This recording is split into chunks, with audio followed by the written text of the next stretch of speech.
Shalom, shalom, shalom, Israel. It's your brother Dagobah. Lord willing, with a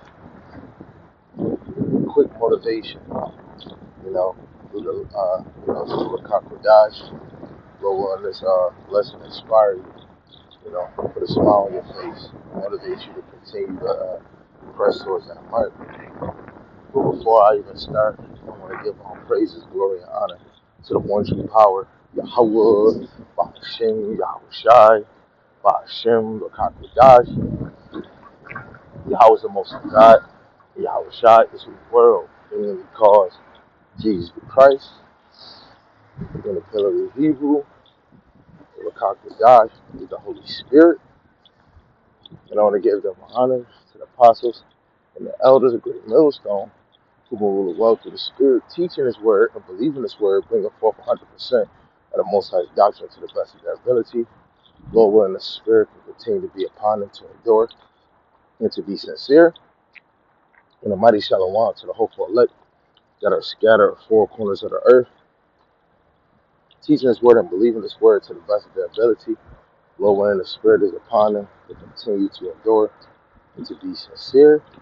And shalom to the Aquadim that are believers in the Most High's word. Lord, willing, you can continue in your life, being a loving and silent and virtuous wife. And Lord, willing, the Most High have mercy on the other brothers and sisters that's not in faith.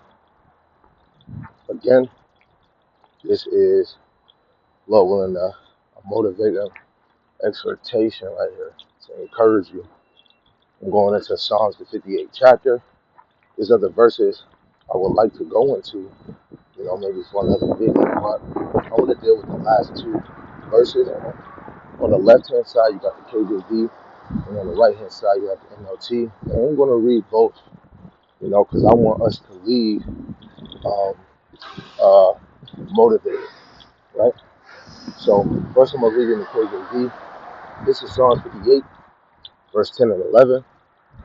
It says, "The righteous shall rejoice when he seeth the vengeance. He shall wash his feet in the blood of the wicked."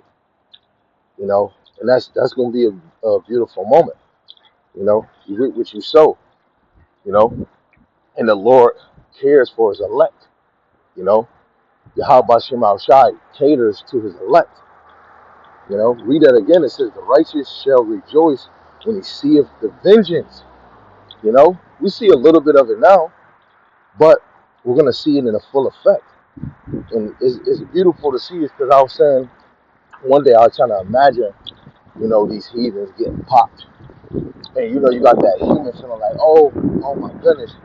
Because you got to think of it, so, seeing previews of the TV show Crackers, Planet of the Apes, it actually is not like I enjoyed it, but it was an enjoyment, like you getting back what you did to us, but it wasn't fully satisfying because it was a movie. So just imagine in real life, we're gonna rejoice at the vengeance, the payback that they have done to us, what they truly, truly deserve, and we're gonna wash our feet in the blood of the wicked. Y'all doormats. Verse 11, it says, "So that a man shall say, verily, there is a reward for the righteous. Verily, He is a God that judgeth the earth." Right? And this goes back to what the elders was bringing out. And then a video that's on Manatazak's YouTube page, with the imagery. And you had Master on there getting into Ephesians, the first chapter, verse 3 and 11. And 2 Thessalonians chapter 2, and I believe 18. No. Let's see. Let's remember Psalms. But I think it was 2 Thessalonians 2 and 13. It says, "But we are bound to give thanks all the way to God for you, brethren, beloved of Yahweh Shema Shah, because God hath from the beginning chosen you to salvation through sanctification of the Spirit and belief of the truth." So the Lord chose the elect from the beginning. This goes back to the predestined, right? That the elders were going into the other day, and it's been on my mind, for the past few days. You know, the elect men are the top men of the earth outside of Yahushua. When you look at Genesis 1, those that's the powers. It's Yahushua, the elect, and the rest of the angels. You know, um, the children of the Lord that's down on the earth, we're over the angels that are in the heavenly realm. You know, their mission was to be in the heavens. You know, the elect, we help create all of these things, right? But the Lord, Yahushua, gave us the chance to come down here in this weak nature, in this flesh, so that we can get that same redemption, that same glory as Him.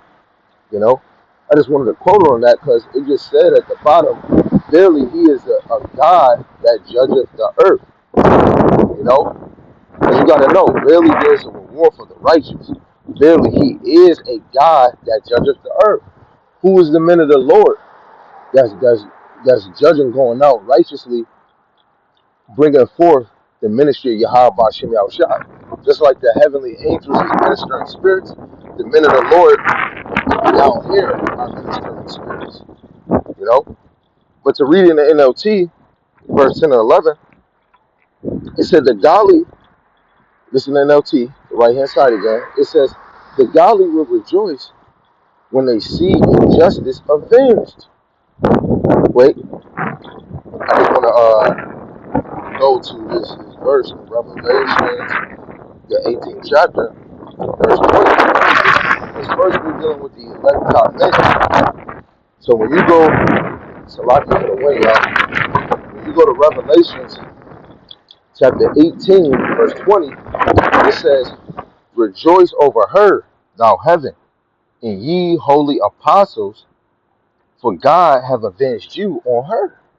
You know, the Lord is going to avenge His elect, starting with the elect men, the 144,000. He's going to avenge them off of Babylon. Because who is the Lord dealing with first out of the nation? The men. Proverbs 8 and 4. You know? But you got to read it again. Psalms 58, verse 10 in the NLT. The godly will rejoice when they see injustice avenged. Right? That day when America is destroyed, they're going to see justice. You know? The ones that died in the name of Yahushua that's already on the chariot. And then the ones that's on the earth, when they get scarcely saved, they're going to be looking down upon where they was in slavery, because the Lord is going to return their slavery and turn it, what is it, Deuteronomy 30 and 7, the curses is going to turn onto the other nations. That's going to be the start of it, right?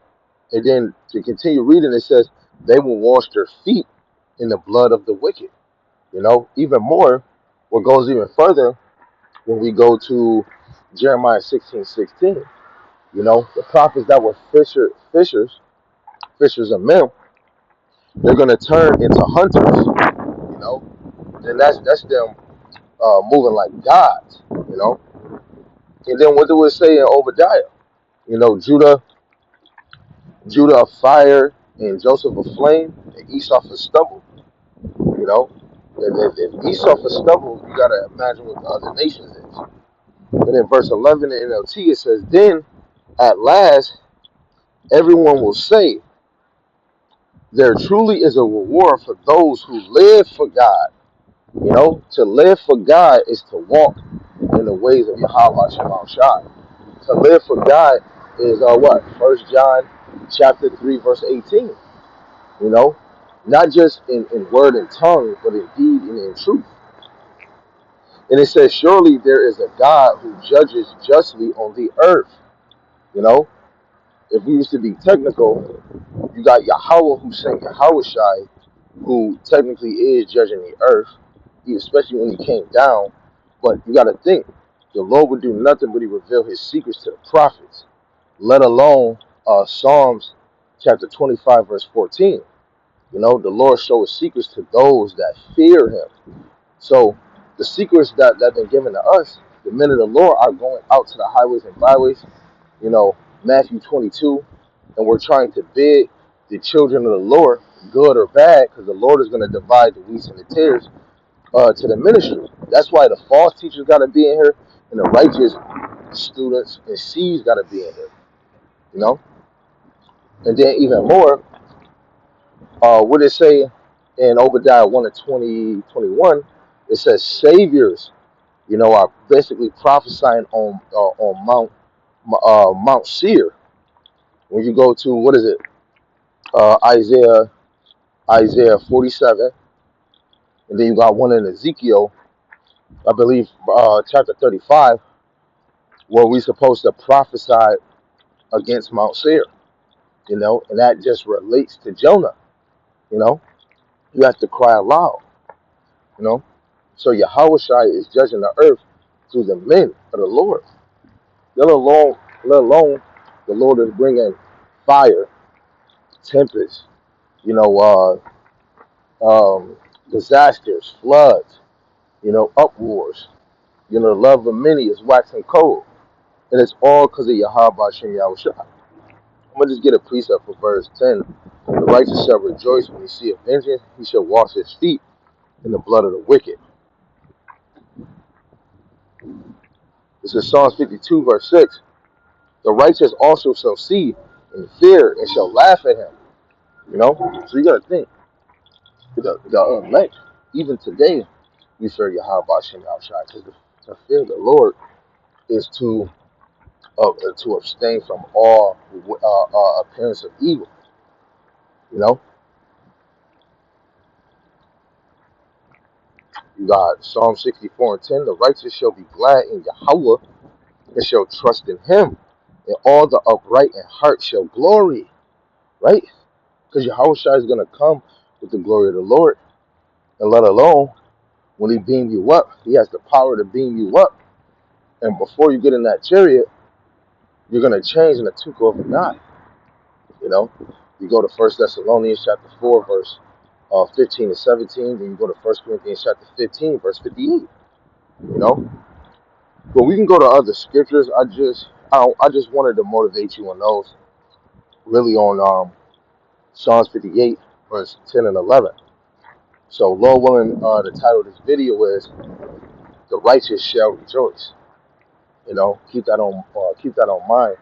Just like I keep hearing at work, the problems we have here. What my brothers were saying yesterday. You know, don't let work, your life, your house stress you where you holding on anger or you get too angry. Lately, I've been working on my anger more because you got to think when Jacob trouble come and other things, you will be angry. You will be upset. Not upset where you want to give up, but it will mess with your judgment. You got to work on it now while we have a chance, you know. So right now, even slowly, you should be rejoicing because the wicked is showing themselves. Even the son of perdition is being revealed through the teaching, but the Lord is putting a spirit on him to expose himself through his devices, you know, especially the MOTB. And if you're not seeing the MOTB being physically, like Elder Tahar and the rest of the apostles and the elder bishops, you're going to have it on your spirit to take back. To take back. So, Lord willing, this was edifying and motivating for you. Continue to press towards the mark. Then, right now, you should be rejoicing. But through your works and through your faith, it should already be seen that you are rejoicing because you will continue. With that, shalom, shalom.